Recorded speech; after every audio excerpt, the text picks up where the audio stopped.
Most fast food burgers are a lie. Not in a conspiracy theory way.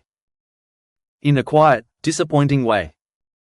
You order it, you pay for it, you unwrap it, and then you stand there staring at something that looks nothing like the photo. The bun is crushed. The patty is grey. The lettuce gave up somewhere between the kitchen and the bag.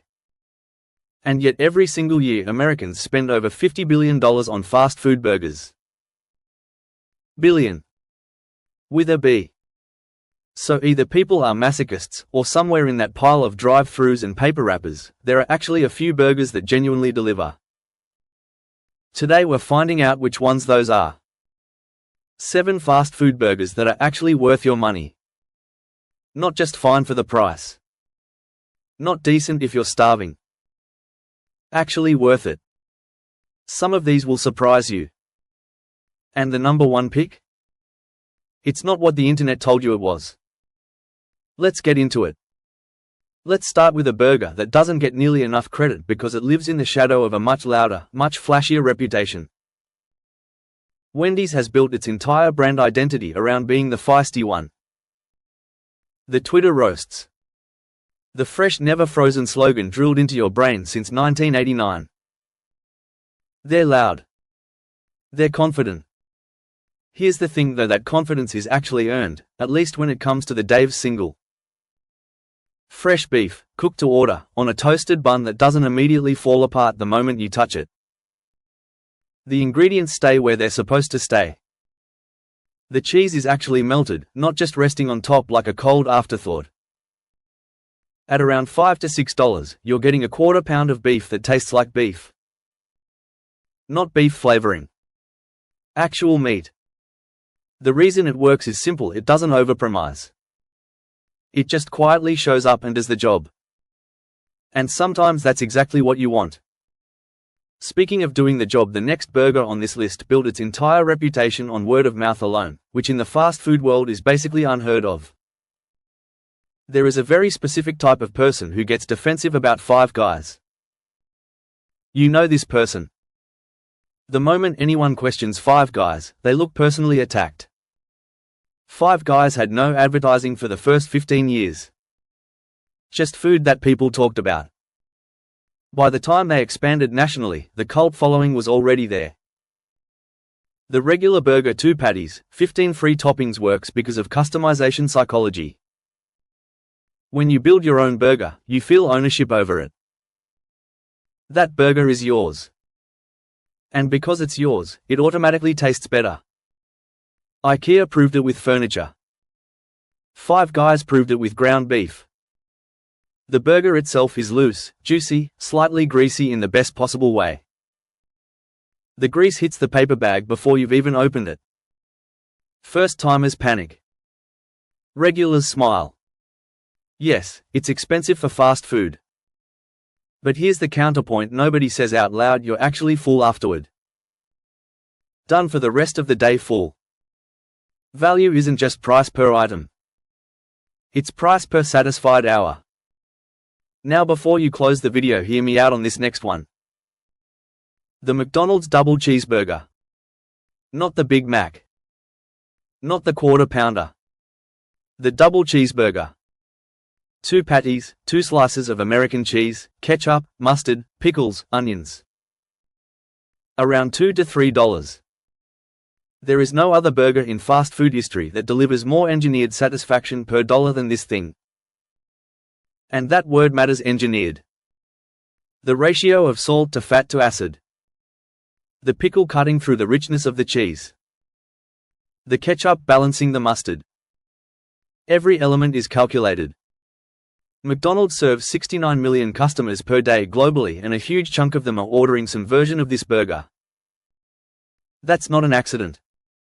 That's a flavor formula that works across cultures and income levels. Is it a premium burger? Absolutely not. But McDonald's trained an entire generation to associate this flavor with comfort and nostalgia. At this point, it's not just a taste. It's a memory. Childhood in a paper wrapper. $2.80 for genuine comfort, and for what it is, it absolutely delivers. But comfort isn't the same as craft. And the next burger on this list is the rare fast food entry that actually attempts something resembling craft. Shake Shack made a very bold decision early on. They looked at the fast food burger landscape and said, what if we just didn't compete with any of that? No value menu. No dollar items. No limited time panic promotions. Premium beef, proprietary buns, and a sauce recipe they guard like classified documents. In 2004, Shake Shack opened as a hot dog cart in Madison Square Park in New York City. Nobody would have predicted it would become a publicly traded company worth billions. A hot dog cart. The Shack burger is what did it. 100% all-natural Angus beef on a Martin's potato roll, slightly sweet, structurally superior, grips the ingredients instead of sliding around like cheap buns do. The Shack sauce is the real secret weapon. It's a Thousand Island adjacent sauce with enough nuance that you'll spend 10 seconds after your first bite trying to figure out what exactly is in it. That 10 seconds of confusion? Your brain keeps thinking about it because it can't categorize it immediately. At $9 to $10 it's expensive for fast food. But it tastes like someone actually thought about it. The one fair criticism: Shake Shack has a consistency problem as it scales. Early New York locations still hit differently than newer suburban outposts. Great burger. Not always reliably great. For reliability, the next one on this list is hard to beat. Here is the thing about In-N-Out that nobody wants to say. It is not complicated. At all. 4 menu items. 4. No seasonal offerings, no mystery items, no "we're testing this in select markets" nonsense. A menu so simple they printed the whole thing on a postcard. And somehow the double 2 fresh patties, 2 slices of American cheese, tomato, lettuce, spread, onion sits in America's best burger conversation every single year. The secret isn't a rare ingredient. It's obsessive quality control applied to humble inputs. Beef never frozen. Tomatoes sliced in store. Potatoes cooked to order. In an industry built on shortcuts, In-N-Out simply doesn't take them. The double costs $5 to $6. For 2 fresh patties with cheese, that price doesn't exist anywhere else in America. The reason is vertical integration. They control their entire supply chain. What's most interesting is the loyalty it creates. People move out of California and genuinely miss In-N-Out. Not as a joke. As a real feeling. Food embeds itself into identity at a neurological level, and In-N-Out figured that out decades ago. The only reason it's not higher is geography. West Coast and a few Sunbelt states only. The next 2 burgers though? Available everywhere. And they're doing something different entirely. If you grew up in the Midwest, you already know what's coming. Culver's Butter Burger. The name alone creates a reaction. Butter. In a fast food burger. People either lean in immediately or go completely silent with concern. Good sign. Great food should provoke a response. Here's what it actually means. Culver's toasts the bun in butter before assembling the burger. Fresh, never frozen beef, sourced from family-owned farms since Craig Culver opened the first location in. That wasn't a marketing line added later. It was the founding principle. At $5 to $7, the basic version with no modifications is the right call. They got it right from the start. The American Customer Satisfaction Index consistently ranks Culver's above Chick-fil-A, above In-N-Out, above a product that over-delivers every single time.